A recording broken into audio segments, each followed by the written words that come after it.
অবশেষে জানা গেল 18তম শিক্ষক নিবন্ধন লিখিত পরীক্ষার ফল সেপ্টেম্বরের শেষের দিকে প্রকাশ হতে পারে। হ্যালো ভিউয়ার্স, আসসালামু আলাইকুম। Job and education update YouTube চ্যানেলের আরও একটি নতুন ভিডিওতে আপনাদেরকে স্বাগতম। আজকের ভিডিওর টাইটেল ও থাম্বনেল দেখে ইতিমধ্যে বুঝে গেছেন যে আমরা কোন বিষয়গুলো নিয়ে কথা বলবো।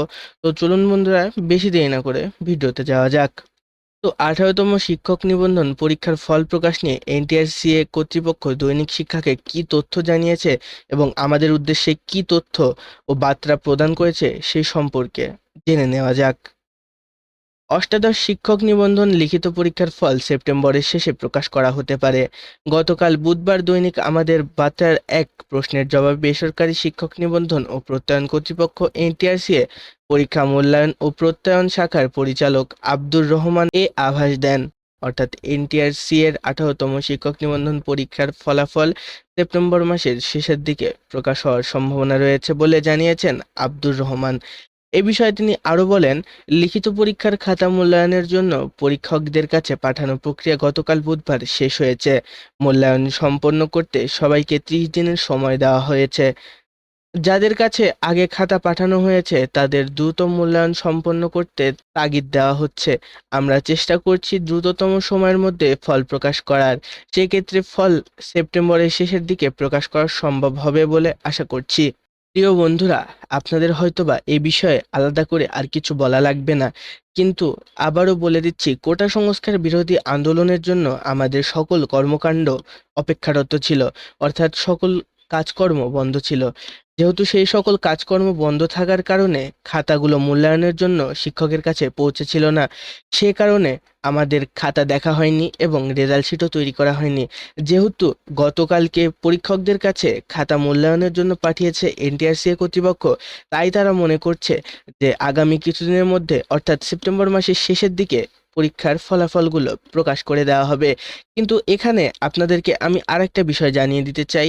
আগে মানে নর্মাল যদি পরিস্থিতি থাকতো তাহলে কিভাবে খাতাটা মূল্যায়ন হতো? পরীক্ষা শেষ হওয়ার পরে প্রথম পরীক্ষকের কাছে খাতা মূল্যায়নের জন্য যেত 15 দিনের জন্য।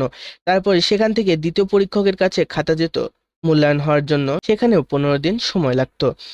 এই 15-15 30 দিনের ভিতরে খাতাগুলো প্রথম এবং দ্বিতীয় পরীক্ষকের কাছে খাতা দেখা সম্পন্ন হয়ে যেত। তারপরে এখান থেকে আবার এনটিআরসি এর কার্যালয়ে খাতাগুলো আসতে মিনিমাম 5 থেকে 7 দিন সময় লাগতো। এই 5 থেকে 7 দিন সময় নেওয়ার পরে এনটিআরসি এর কর্তৃপক্ষ সেই খাতার মূল্যায়নের ভিত্তিতে রেজাল্ট শিট তৈরি করত। এই রেজাল্ট শিট তৈরি হতে হতে আপনাদের মোটামুটি দেখা যাচ্ছে সম্পূর্ণ প্রসেসটা 60 দিনের মধ্যে কমপ্লিট হয়ে যেত। আর এই 60 দিনের পরেই আপনাদের ফলাফলটা প্রকাশ হয়ে যেত। কিন্তু যেহেতু দেশের অবস্থা ভালো ছিল না, এর জন্য আপনাদের খাতা এখনো পর্যন্ত মূল্যায়ন হয়নি এবং রেজাল্ট শিটও তৈরি হয়নি। কিন্তু যেহেতু এনটিআরসি কর্তৃপক্ষ আপনাদেরকে আশ্বাস দিয়েছে যে সেপ্টেম্বরের শেষের দিকে ফলাফল প্রকাশ হবে, তাহলে অবশ্যই ফলাফলগুলো প্রকাশ হয়ে যাবে। আর আপনারা যদি পরীক্ষার ফলাফল সম্পর্কে আরও নতুন আপডেট পেতে চান, তাহলে আমাদের job and education update YouTube চ্যানেলটি ঘুরে আসতে পারেন। এবং যদি মনে করেন যে ইউটিউব চ্যানেলটি গুরুত্বপূর্ণ, তাহলে অবশ্যই সাবস্ক্রাইব করে রাখবেন। আমি এখানে আমি আমার ইউটিউব চ্যানেলে সকল প্রকার এই এনটিআরসি এর রেজাল্ট জনিত আপডেট প্রকাশ করব। তো প্রিয় বন্ধুরা, এই ছিল আজকের ভিডিও। যদি ভিডিওটি ভালো লাগে তাহলে অবশ্যই ভিডিওটিতে লাইক দিয়ে চ্যানেলটি সাবস্ক্রাইব করে রাখবেন, যেন আমাদের ভিডিওর আপডেট আপনারা মিস না করেন। দেখা হচ্ছে অন্য কোনো ভিডিওতে, ততক্ষণ পর্যন্ত ভালো থাকবেন। আল্লাহ হাফেজ।